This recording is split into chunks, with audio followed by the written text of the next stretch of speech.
Избранный. Кто-то идет в твои двери с сюрпризом, который изменит все. Слушай меня внимательно, потому что то, что я собираюсь открыть, не мелочь. И если ты отвернешься сейчас, ты можешь пропустить поворотный момент, который я приготовил собственными руками. Это не идея. Это не мечта. Это момент, который придет так, как ты не ожидал. Я устроил встречу, стук, связь, которая откроет путь, который ты не мог открыть сам. Не относись к этому легкомысленно, потому что то, что приближается, несет в себе вес твоих молитв, твоих слез и твоего молчаливого терпения.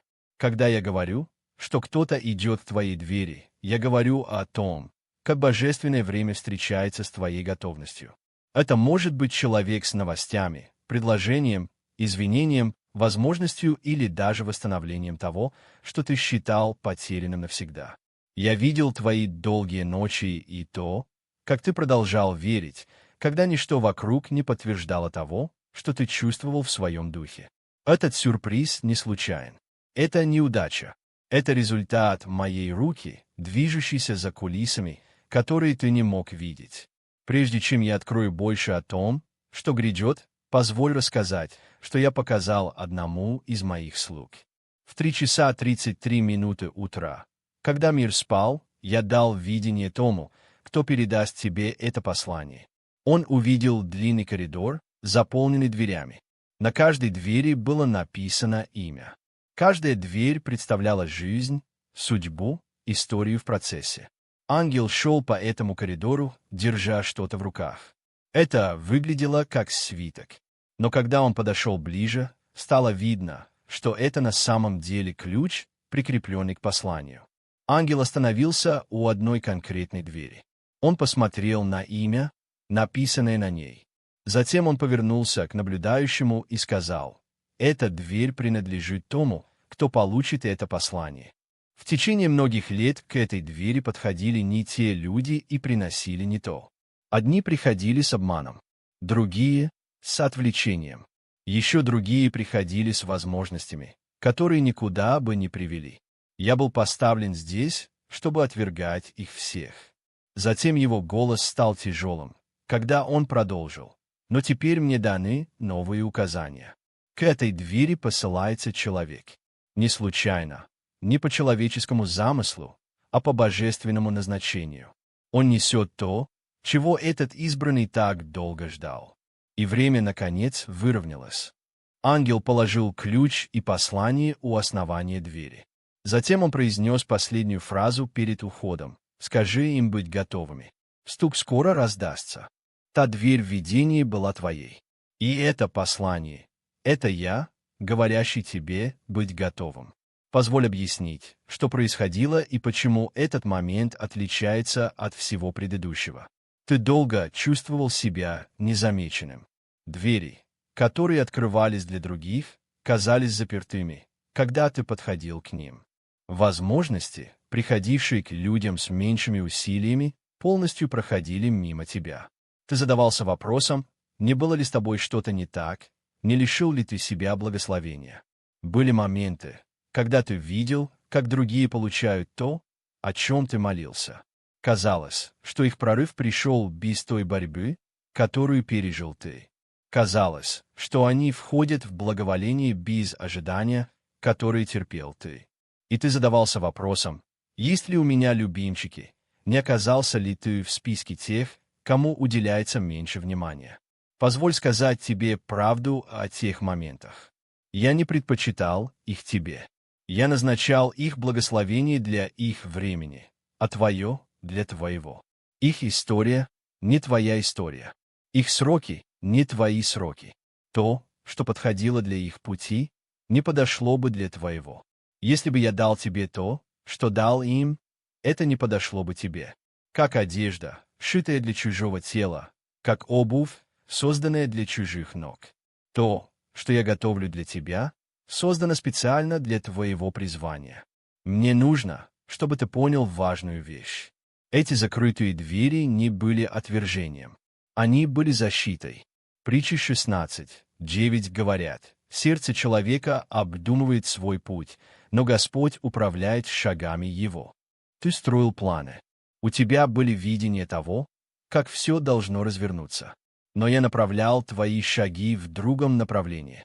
Не потому, что твои планы были плохими, а потому что мое время требовало иного. Некоторые двери, в которые ты хотел войти, истощили бы тебя.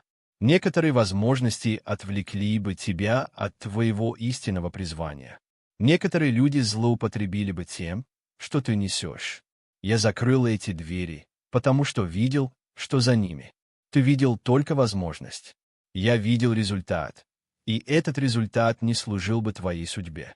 Поэтому я защитил тебя, закрыв то, что ты хотел открыть. И я приготовил лучшее, работая там, где ты не мог видеть. Теперь эта подготовка завершена, и дверь, в которую вот-вот постучат, отличается от всех остальных. Эта дверь несет мой мир. Эта дверь согласуется с твоим призванием. Эта дверь не истощит тебя, а укрепит. Эта дверь не отвлечение, а назначение. Позволь сказать тебе, что принесет человек, идущий к твоей двери.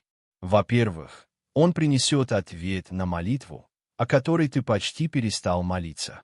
Есть нечто, о чем ты просил меня так много раз, что в конце концов устал просить. Молчание казалось отказом. Задержка казалась отрицанием. И ты тихо перестал приносить это ко мне.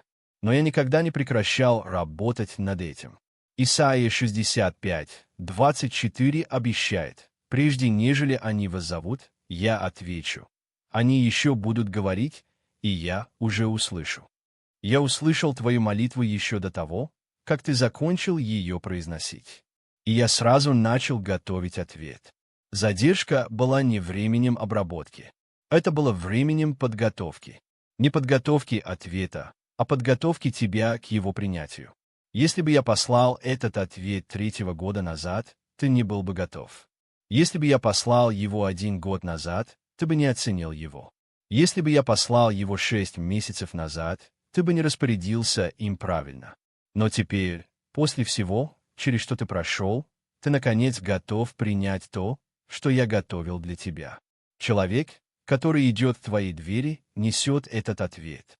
Не потому, что он особенный, а потому, что я избрал его средством доставки твоего прорыва. Во-вторых, он принесет восстановление того, что ты считал потерянным навсегда. В твоей жизни есть нечто, о чем ты скорбел, как о безвозвратно ушедшем. Отношения, которые закончились. Возможность, которая закрылась. Часть тебя, которая словно умерла.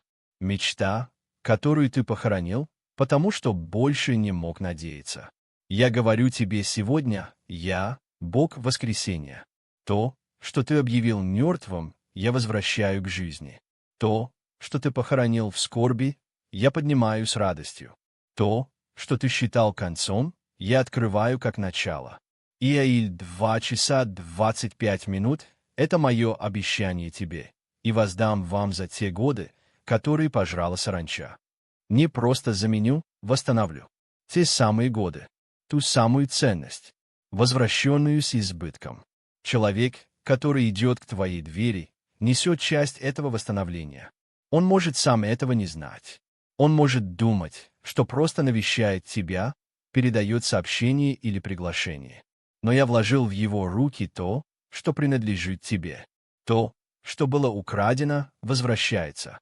В-третьих, он принесет подтверждение того, что ты всегда чувствовал о себе. С самого детства внутри тебя звучал шепот о твоем призвании. Знание, что ты предназначен для чего-то значительного. Ощущение цели, которую ты не мог полностью выразить словами. Но жизнь отодвинула это знание на задний план. Обязанности заглушили его. Разочарования убедили тебя, что, возможно, ты все придумал. Неудачи заставили сомневаться, был ли ты вообще к чему-то призван. Я говорю тебе, то, что ты чувствовал, не было воображением. Это было откровением. Призвание, которое ты ощущал, было реальным. Цель, которую ты воспринимал, была точной. Значимость, которую ты чувствовал, была пророческой. Ты не придумал это. Я вложил это в тебя еще до твоего рождения. Иеремия 1:5 описывает это. «Прежде нежели я образовал тебя в чреве, я познал тебя. Я знал тебя еще до твоего существования. Я отделил тебя прежде, чем ты сделал первый вдох». То призвание, которое ты чувствовал, было эхом того, что я провозгласил над твоей жизнью еще до начала времени. Человек, который идет к твоей двери, подтвердит то, что ты всегда знал, но боялся поверить. Что-то в его послании, предложении или самом присутствии пробудит это спящее знание. Ты поймешь, что это не случайность. Это выравнивание с тем, что всегда было предназначено. В-четвертых, он принесет ресурсы для следующего сезона. Я не посылаю этого человека с пустыми руками. Он несет доступ к тому, что тебе нужно для того места, куда я тебя веду. Кому-то из вас нужен финансовый прорыв, и эта встреча начнет открывать этот канал.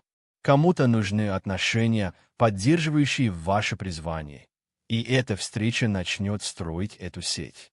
Кому-то нужна ясность направления, и эта встреча начнет освещать путь. Кому-то нужна платформа, чтобы усилить свой голос, и эта встреча начнет создавать такую возможность. Филиппийцам 4 часа 19 минут – это не поэзия. Это обещание. «И Бог мой да восполнит всякую нужду вашу по богатству своему в славе во Христе Иисусе». Все ваши нужды, не некоторые, а все. По богатству моей славы, не по человеческим ограничениям, а по небесному изобилию. Я восполняю твои нужды через то, что приближается к твоей двери. Обеспечение может не прийти полностью за одну встречу, но эта встреча запустит цепную реакцию восполнения, которая затронет каждую сферу недостатка. Сейчас я хочу обратиться к тебе напрямую. Если то, что я сказал до этого момента, откликается в твоем духе, если ты чувствуешь, что это слово именно для тебя, я приглашаю тебя поставить лайк этому видео. Это не про цифры и не про алгоритмы. Это про согласие. Когда ты взаимодействуешь с этим посланием, ты подаешь сигнал небесам, что признаешь сказанное над твоей жизнью. Это маленькое действие с духовным значением. Сделай его сейчас. Затем продолжай со мной. И если это послание стало для тебя источником силы, подумай о поддержке этого служения через ссылку для пожертвования в описании ниже. Каждый вклад, каким бы малым он ни был, помогает нам достигать больше избранных, ожидающих подобного слова. Нет давления. Если твое сердце откликается, это принимается с глубокой благодарностью. Теперь позволь сказать, как распознать, когда раздастся стук. Не каждый стук в твою дверь от меня. Не каждая возможность несет мой мир. Не каждый человек, который приближается, послан свыше. Тебе нужно развлечение, и я дам тебе необходимые развлечения. Во-первых, то, что я посылаю, будет нести мир, даже если это будет растягивать тебя. Колоссянам 3 часа 15 минут наставляет: «Да владычествует в сердцах ваших мир Христов». Пусть мир управляет. Пусть мир будет решающим фактором. Пусть мир будет судьей того, что от меня, а что нет. Даже если возможность сложная, если она от меня, под ней будет лежать внутренний мир. Даже если приглашение неудобное, если оно от меня, твой дух будет спокойным. Даже если перемены значительны, если они от меня, ты не почувствуешь хаоса внутри себя. Смятение — не мой почерк. Тревога — не моя визитная карточка. Когда я посылаю что-то, с этим приходит мир. Если стук в твою дверь рождает только страх и путаницу без внутреннего мира, остановись. Это может быть не от меня. Но если стук растягивает тебя, и при этом внутри есть мир, иди вперед. Это мое устроение. Во-вторых, то, что я посылаю, будет совпадать с тем, что я уже говорил о твоей жизни. Я не противоречу сам себе. Призвание, которое я вложил в тебя с самого начала, не меняется. Цель, которую я провозгласил над твоей жизнью, не сдвигается из-за трендов. То, что приходит к твоей двери, должно соединяться с тем, что я уже посеял в твоем духе. Это должно ощущаться как подтверждение, а не как противоречие, как продолжение, а не как смятение. Если кто-то приходит с возможностью, которая требует бросить все, что я созидал в тебе, будь осторожен. Но если кто-то приходит с возможностью, которая строится на том, что я уже утвердил, обрати внимание. Это согласование. Это божественная связь. В-третьих, то, что я посылаю, не потребует от тебя компромисса с твоей честностью. Я никогда не прошу тебя согрешить, чтобы получить мое благословение. Я никогда не требую компромисса, чтобы войти в мое обеспечение. Я никогда не заставляю тебя бросить свои ценности, чтобы пройти через мои двери. Если то, что приходит, требует обмана, манипуляции или нечестности, это не от меня. Если то, что приходит, можно принять только ценой утраты того, кем ты стал, отвергни это. Мои благословения приходят с миром и без сожаления. Притчи 10 часов 22 минуты подтверждают это. Благословение Господне обогащает и печали с собою не приносит. То, что я даю, не требует стать кем-то другим. То, что я обеспечиваю, не заставляет тебя нарушать совесть. В-четвертых, то, что я посылаю, принесет плод, который останется. Не каждая возможность, выглядящая хорошо, дает долговременный результат. Некоторые вещи ярко сияют в начале, но быстро гаснут. Некоторые двери ведут в комнаты без окон, но то, что посылаю я, приносит плод, который пребывает. Иоанна 15 часов 16 минут записывает мои слова ученикам. «Я избрал вас и поставил вас, чтобы вы шли и приносили плод, и чтобы плод ваш пребывал». Не временный восторг, не краткосрочная выгода, а долговременное влияние, устойчивое благословение. Когда раздастся стук, спроси себя, есть ли у этого потенциал принести плод, который останется. Если это от меня, ответ будет «да». Теперь позволь сказать, как приготовиться к тому, что идет. У тебя есть роль в принятии того, что я посылаю. Это партнерство, а не пассивность. Во-первых, подготовь свое ожидание. Ожидание — это не пустая надежда. Это духовное положение. Когда ты ожидаешь мою доброту, ты настраиваешься распознать ее, когда она придет. Если ты перестал ожидать хорошего, ты можешь не заметить хорошие, стоящие у твоей двери. Ты можешь писать это на совпадение. Ты можешь принять это за обычное. Ты можешь отвергнуть это, потому что оно не похоже на твою картину. Сегодня я разжигаю твое ожидание снова. Поверь снова, что хорошее может случиться с тобой. Ожидай снова, что я действую ради тебя. Надейся снова, что обещанное я исполню. Евреям 11:1 определяет это состояние. Вера же есть осуществление ожидаемого и уверенность в невидимом. Уверенность в том, на что ты надеешься. Убежденность в том, чего ты еще не видишь. Это то ожидание, которое я прошу тебя нести. Во-вторых, подготовь свое окружение. Когда ты ждешь гостя, ты убираешь дом. Когда ожидаешь важную доставку, ты делаешь все, чтобы быть на месте и принять ее. Также я прошу тебя подготовить место в жизни для того, что идет. Убери лишнее, что будет теснить то, что я посылаю. Отпусти отношения, которые будут сопротивляться тому, что я высвобождаю. Приведи в порядок мысли, чтобы ты мог ясно мыслить, когда наступит момент. Создай пространство и запас сил, чтобы отвечать без ощущения перегруза. Практическая подготовка располагает тебя к духовному принятию. В-третьих, подготовь сердце через прощение. Это важно. Гурич блокирует благословение. Непрощение создает барьеры, через которые моя доброта не может пройти.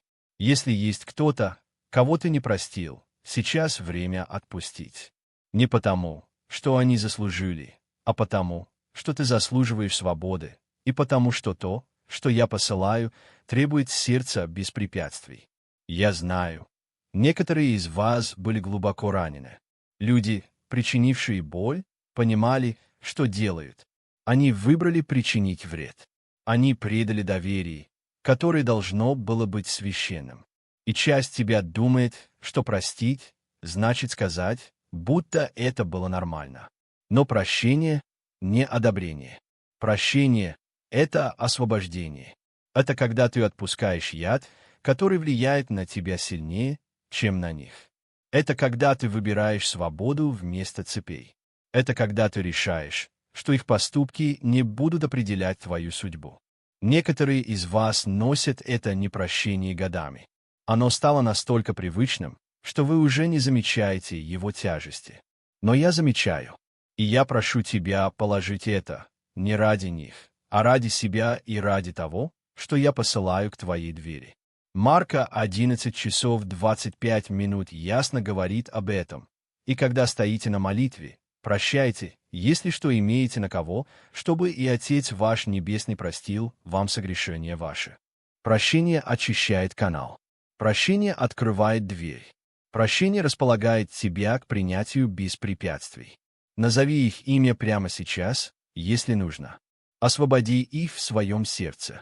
Отпусти то, что они тебе должны, и посмотри, что произойдет, когда этот барьер будет убран.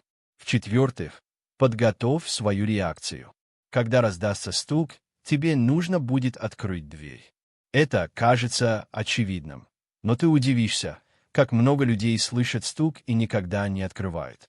Страх говорит им не отвечать. Сомнение говорит, что это не может быть тем, чего они ждали. Прошлые разочарования убеждают, что каждый стук ведет к новой боли. Я прошу тебя заранее решить, что ты откроешь. Когда раздастся стук, ты пойдешь к нему, а не от него.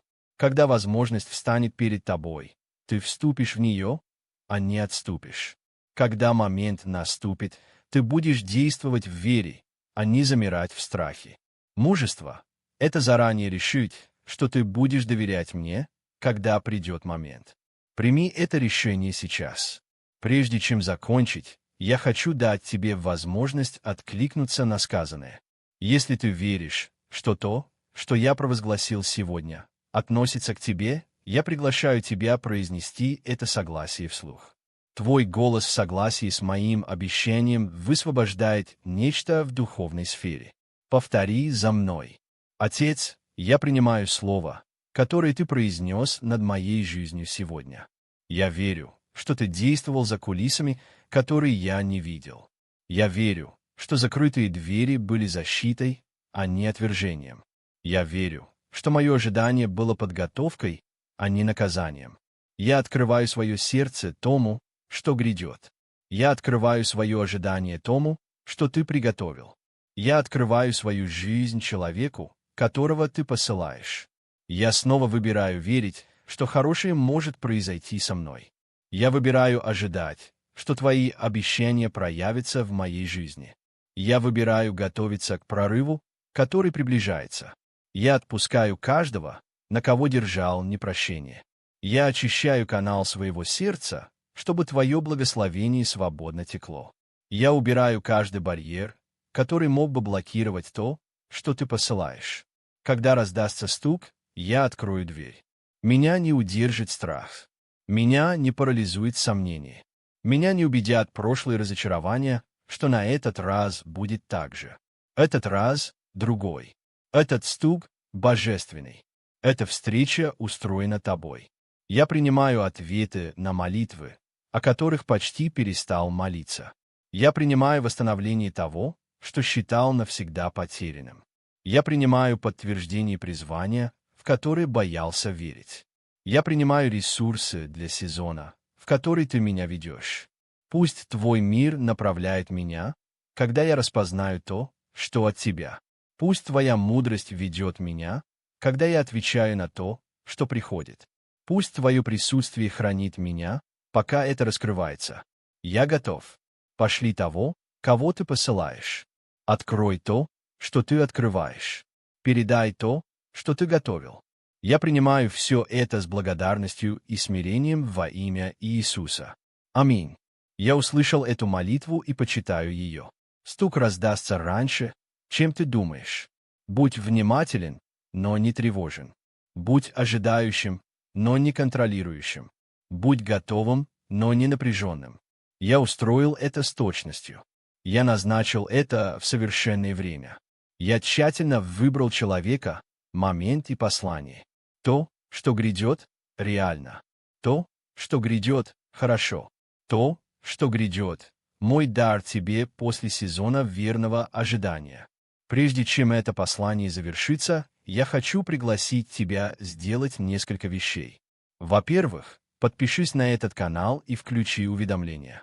То, что я говорил сегодня, часть более широкого послания, которое я раскрываю в этом сезоне. Будут более конкретные наставления о том, как управлять тем, что приходит, как выстраивать новые отношения, которые формируются, как избегать попыток врага украсть то, что я дал. Если ты не подключен, ты пропустишь слова, предназначенные для тебя. Во-вторых, оставь комментарий со словами «Я готов к стуку». Это твое письменное провозглашение, твоя вера, выраженная публично, твое согласие, зафиксированное так, чтобы другие могли его увидеть. В-третьих, поделись этим посланием с тем, кто ждет своего стука в дверь, с тем, кто чувствовал себя незамеченным, с тем, кто сомневался, может ли с ним еще произойти что-то хорошее, с тем, кому нужно услышать, что его ожидание не напрасно. Будь тем вестником, который приносит надежду. Если ты был благословлен этим словом и чувствуешь побуждение поддержать это служение, ссылка для пожертвования находится в описании. Твоя поддержка помогает этим посланиям достигать людей в их самые темные ночи и самые долгие сезоны ожидания. Это никогда не обязательно, но всегда глубоко ценится. И, наконец, если это служение стало для тебя источником духовного питания в твоем пути, и ты чувствуешь желание поддержать его продолжение, каждый вклад позволяет этим посланиям достигать больше избранных, которым нужно их услышать.